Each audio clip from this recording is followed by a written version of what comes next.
बिहार के इन जिलों में भारी बारिश का अलर्ट, मौसम विभाग ने किया सावधान। बिहार में मानसून ने अब अपने पूरे रंग दिखाने शुरू कर दिए हैं, जिसके चलते राजधानी पटना सहित कई जिलों में भारी बारिश का दौर जारी है। सोमवार देर रात हुई बारिश ने पटना को पानी पानी कर दिया, जिससे कई इलाके जैसे राजेंद्र नगर और कंकड़बाग तालाब और झील में तब्दील हो गए। सड़कों पर जल भराव से यातायात बुरी तरह प्रभावित हुआ और स्थानीय लोगों को भारी परेशानी का सामना करना पड़ा। रतनगढ़ में शहीद हुए थे पायलट ऋषिराज, उस मिट्टी को नमन करने पहुंचा पूरा परिवार, देर तक रोती रही मां। चूरू के रतनगढ़ गांव भानुदा में 9 जुलाई फाइटर जेट क्रैश में शहीद हुए लेफ्टिनेंट ऋषिराज सिंह देवड़ा के परिजन घटनास्थल पर पहुंचे। परिजन वहां की मिट्टी को छूकर भावुक हो गए। चाइनीज माल ने फिर दिया धोखा, 96 दिन से छिपे थे आतंकी, लेकिन एक गलती से ऑपरेशन महादेव में हो गए ढेर। जम्मू कश्मीर के पहलगाम में अप्रैल में हुए आतंकी हमले ने पूरे देश को झकझोर दिया था। 26 निर्दोष पर्यटकों की मौत के बाद देश भर में आक्रोश था और सुरक्षा बलों के सामने सबसे बड़ा सवाल, इतने भारी नुकसान इंतजामों के बावजूद आतंकी आखिर कहां छिपे। पहलगाम हमले के गुनहगार हाशिम मूसा को जवानों ने भेजा जहन्नुम, सैटेलाइट फोन ने दिया आतंकियों का पता।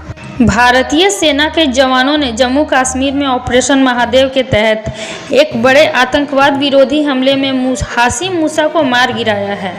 मूसा पूर्व पाकिस्तानी पैरा कमांडो था, जो अब लश्कर तैयबा का आतंकवादी बन गया था और 22 अप्रैल को घाटी को हिला देने वाला क्रूर पहलगाम हमले का कथित मास्टरमाइंड था। भारत और रूस अपनी मरी अर्थव्यवस्था को लेकर डूब जाएं, लेकिन मुझे फर्क नहीं पड़ता। ट्रंप। अमेरिकी राष्ट्रपति डोनाल्ड ट्रंप ने भारत के खिलाफ 25% टैरिफ और अतिरिक्त जुर्माने के ऐलान के बाद अब अपनी जुबानी हमला भी तेज कर दिया है। भारत और रूस पर निशाना साधते हुए ट्रंप ने कहा कि उन्हें मॉस्को और नई दिल्ली के बीच के रिश्ते की कोई परवाह नहीं है और दोनों चाहें तो अपनी मृत अर्थव्यवस्था को एक साथ लेकर डूब सकते हैं। मालेगांव बम धमाके में 17 साल बाद आया फैसला। एनआईए कोर्ट ने प्रज्ञा ठाकुर, कर्नल पुरोहित सहित सभी 7 आरोपियों को किया बरी। एनआईए कोर्ट ने 2008 मालेगांव बम विस्फोट मामले में आज अपना फैसला सुनाया। अदालत ने सभी आरोपियों को बरी कर दिया है। एनआईए अदालत ने कहा कि अभियोजना पक्ष ने यह तो साबित कर दिया कि मालेगांव में विस्फोट हुआ था, लेकिन यह साबित नहीं कर पाया कि उस मोटरसाइकिल में बम रखा गया था। इंडिया रसिया की दोस्ती से बौखला उठी दुनिया, बीच समुद्र रोक दिए भारत के 3 तेल टैंकर। यूरोपीय संघ ने हाल ही में भारत की एक तेल कंपनी पर भीषण प्रतिबंध लगाए। रूस पर प्रतिबंध लगाने के नाम पर भारत के नायरा एनर्जी पर लगा बैन अब इसे भारी पड़ रहा है। खबर है कि नायरा एनर्जी के 3 टैंकर अपने माल के साथ इस समय समुद्र में अटके पड़े हैं। पाकिस्तान पर भारत की वाटर स्ट्राइक, चिनाब नदी पर सावलकोट प्रोजेक्ट को हरी झंडी। भारत ने पड़ोसी मुल्क पाकिस्तान को करारा झटका दिया। भारत ने 4 से अधिक दर्जनों की ढेरी के बाद आखिरकार सावलकोट पावर प्रोजेक्ट का निर्माण जल्द शुरू करने का फैसला किया है।